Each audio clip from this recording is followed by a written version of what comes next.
Guys, hello and welcome back to another video on the channel. Today we're going to be ranking the Pokemon starters and their evolutions. Now today's video is going to be Gen 1 to Gen 3, and then the next video we'll do Gen 4 to Gen 6, so stay tuned for that and get excited. If you enjoyed today's video, leave a like, subscribe, channel's off new. Starting off we have Bulbasaur. Now personally, Bulbasaur is one of my personal favourite starters. It's one of the few grass starters that I actually really like. So we're going to be chucking Bulbasaur, I think, into the good tier. I think that's a good place to put Bulbasaur. I really do like Bulbasaur. I don't think he's quite amazing, but I think he's pretty good. Now, next up we have Ivysaur. Now, something you're going to see with a really big trend to me is I actually don't like most of the middle stage evolutions. I think most of them are kind of pretty crap, but Ivysaur is one of the alright ones, so we're going to check that into fine. And then we have Venusaur. Now, I'm going to put this straight into the amazing tier. I love Venusaur. I love the design. It's such a cool grass starter design for the final evolution. And one of the things I really love about it is if you get Mega Venusaur, get the hidden ability, Thick Fat, it's freaking amazing. It's such a good ability. It's so much fun to use in battles and stuff. So yeah, Mega Venusaur or just regular Venusaur, amazing. So next up we have Charmander. If I'm going to be completely honest, I'm going to put Charmander straight into the amazing tier. The first evolution is just honestly one of my favorite starter evolutions of all time, as most people will probably be. Charmander tends to be one of the more popular starters out there. Charmeleon, I'm going to put that into the same tier as Ivysaur. I just, yet again, don't like middle stage evolutions. And then Charizard is going straight into the top of the amazing tier.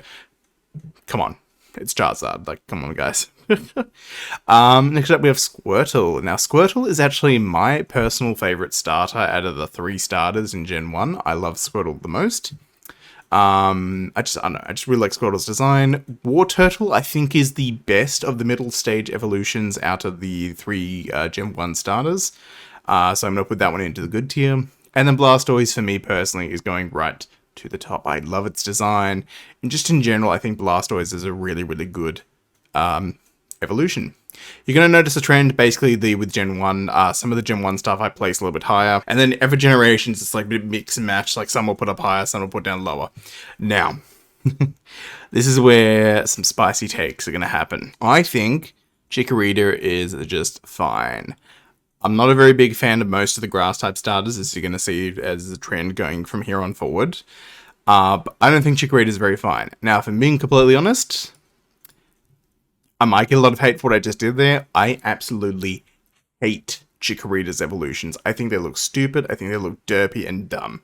I really don't like their designs at all. So next up we have Cyndaquil. Now, I personally think Cyndaquil sits in good tier, probably at the top of it. I really like Cyndaquil. I think it's a very good Pokemon. I'm gonna be honest, I don't like Quilava.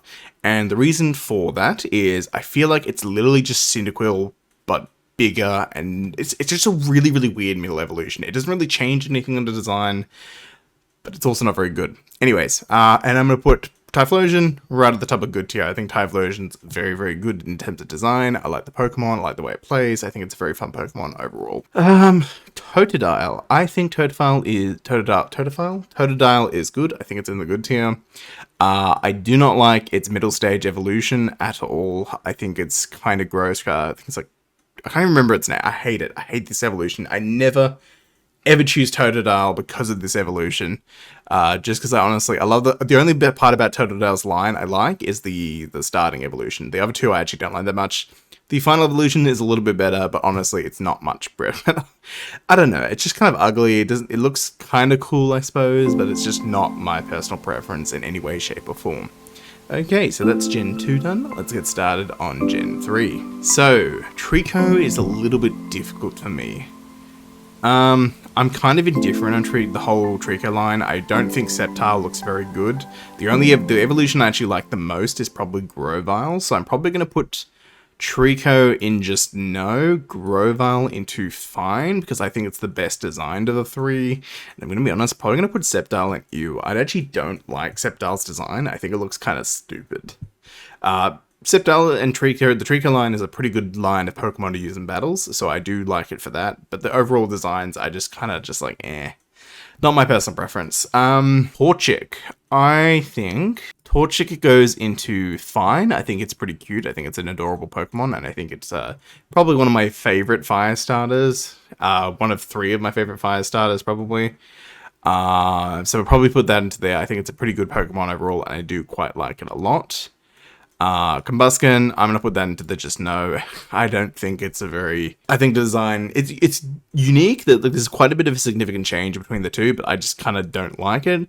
And where the design kind of fixes itself for me is with Blaziken. I think Blaziken is a very good design. It's a fun Pokemon to use. Firefighting is obviously very good. So yeah, I just think Blaziken overall is a very good Pokemon. Then we get to my favorite personal Pokemon of Gen 3, which is Mudkip. So I'm going to be rating this one quite a bit higher.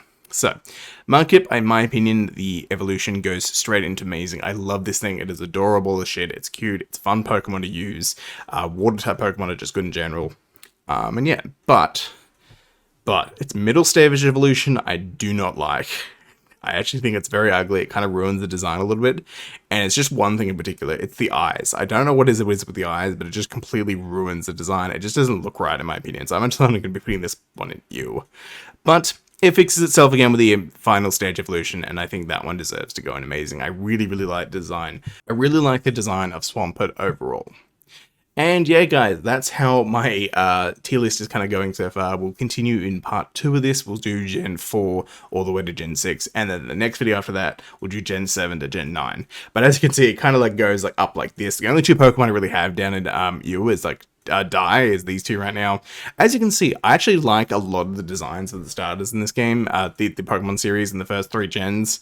A lot of the first 2 gens are much more heavily skewed towards the ones that I really like the designs of. I'm gonna give you a spoiler alert. Gen 4 and maybe Gen 6 are the... what I'm trying to say is a lot of the designs from here on out kind of go downhill a bit for me. There's very like... Whereas most of like Gen 1 to 3, I like pretty much all the designs aside from a couple. From this point onwards, the last gen is like Gen 4, where I like all the Pokemon. After that, it's like only one line out of each generation where I actually like, and I actually hate the rest of them. So anyways, guys, hopefully you enjoyed. Have a good one. See you later. Bye.